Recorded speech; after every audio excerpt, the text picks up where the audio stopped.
যে গণপ্রজাতন্ত্রী বাংলাদেশ শব্দগুলো বাদ দিয়ে নাগরিকতন্ত্র ও জনগণতন্ত্রী বাংলাদেশ নাম ব্যবহার করার সুপারিশ করেছে কমিশন।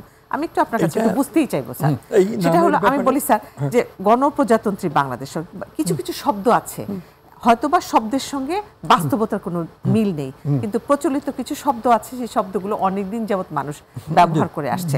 গণপ্রজাতন্ত্রী বাংলাদেশ মানে একটু রাজাতন্ত্র এই ধরনের একটু মানে কথা উঠে আসে, সেখানে এই শব্দগুলো বাদ দেয়া হতেই পারে।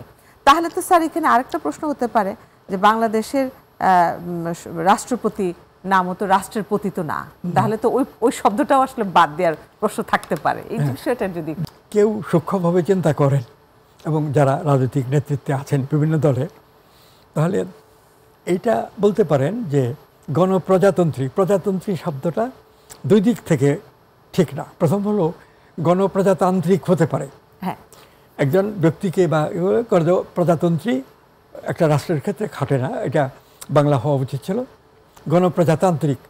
আচ্ছা, প্রজা ব্যাপারটা আজকের পৃথিবীতে নেই, রাজা প্রজা জমিদার প্রজা নেই। এই বাস্তবতায় প্রজা শব্দটাও বাদ দেওয়া উচিত। আর গণতান্ত্রিক রাষ্ট্র বাংলাদেশ ডেমোক্রেটিক বললেই হয়, ডেমোক্রেটিক স্টেট অফ বাংলাদেশ। এরকম হলে একটু ছোটও হয়, অর্থটাও সবাই বুঝতে পারে।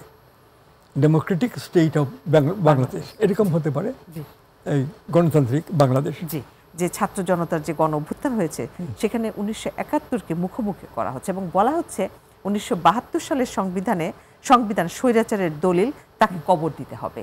এই শব্দগুলোকে বা এই বিষয়গুলোকে এই যে 72-এর সংবিধান বাতিল করতে হবে, এর কবর রচনা করতে হবে, এই কথাগুলো এইভাবে না বলে অন্যভাবে বলা যায় যে 72-এর সংবিধানের একটা ধারা আছে যে যারা ন্যাশনাল অ্যাসেম্বলির সদস্য হবেন তারা তাদের দলীয় নেতার বক্তব্য, পার্লামেন্টারি পার্টির প্রধান যিনি, তার বক্তব্যের সমালোচনা করে বা বিরোধিতা করে কোনো কথা বললে তার মেম্বারশিপ বাতিল হয়ে যাবে।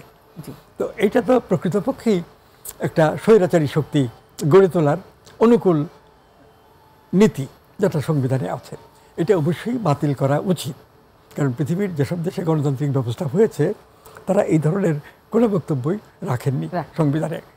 তো যদি এই কথাটা থাকে তাহলে ভার্চুয়ালি একজনের হাতেই চলে যায় ক্ষমতা, যে দল বড় একনায়কত্ব আসে, আর ছোট ছোট দলগুলিও সেখানে কিছু করতে পারে না।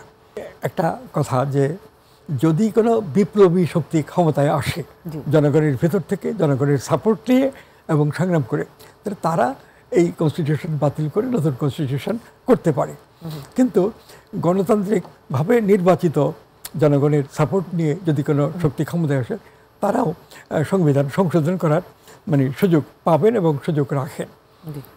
কিন্তু উপর থেকে চাপিয়ে দিয়ে কোনো সংশোধন প্রকৃতপক্ষে কার্যকর করা যাবে না। জনগণের ভিতর থেকে নির্বাচিত সরকারের মাধ্যমেই কেবল এটা সমাধান সম্ভব হবে। আর আমাদের দেশের এবং অন্যান্য রাষ্ট্রের অবস্থাও যদি আমরা দেখি, তাহলে সংস্কার অত্যন্ত কঠিন কাজ।